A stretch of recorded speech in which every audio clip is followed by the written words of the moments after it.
What's a computer cluster? Well, this is.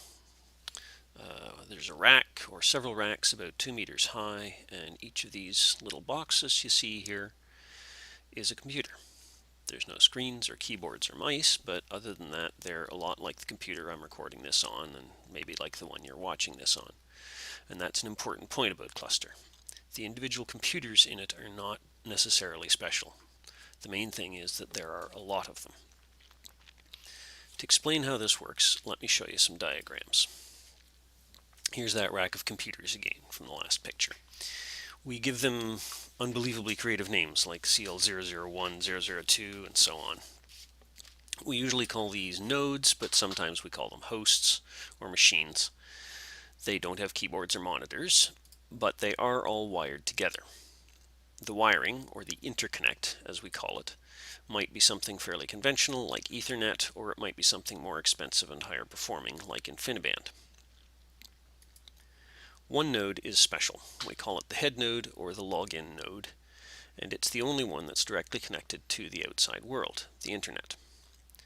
Some clusters might have 2 or 3 or even more login nodes depending on how big the cluster is and how many users they have to serve, but the point is that most of the nodes in the cluster are not directly on the internet. Another thing connected to this internal network is storage. Each of the compute nodes, 001, 002, all that, might have its own hard disk, but it doesn't get a lot of use. Most of the storage in a typical cluster is in what we call a storage array, or networked storage. Now we're getting close to the point of a cluster as a shared resource. Your calculations are not mostly going to happen on the head node, because there might be anywhere from 4 to 40 users logged into the head node at one time. And if everyone ran their calculations on the head node, it would crash or it would go slow, and all these other nodes would be sitting there doing nothing. Your calculations are going to happen on these other compute nodes somewhere. And your calculations will need some files. They need the program, the input data, someplace to put the output. In a cluster, things are set up so that when you log into the head node, the files you see are all on the storage array.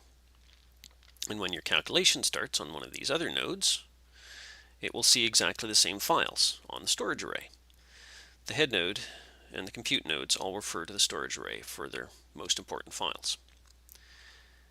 Put another way, each compute node has access to an identical set of programs and data files, and so to a first approximation, it doesn't matter where your calculations run. Any of these is fine. So, how do you decide where to run your program then? Let me tell you a story.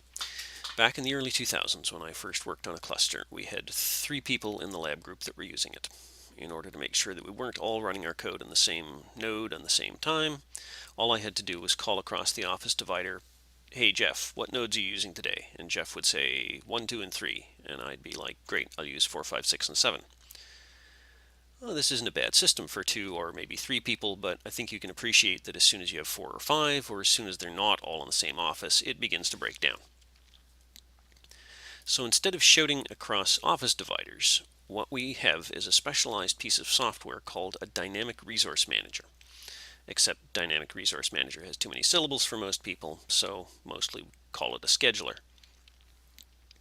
The specific scheduler we happen to run at ACENET is called Grid Engine, but at other sites you might run into schedulers like Torque, OpenPBS, or Slurm, just to name a few. What you do is you make up a little job script that says what program you want to run, where to find the input, and where to put the output, and you submit that script to the scheduler. Then the scheduler decides, oh, maybe CL004 isn't busy and I'll run it there. Or maybe it decides everything is busy and I'll save it until some node becomes idle and then start it. And it'll do this 7 days a week, day and night.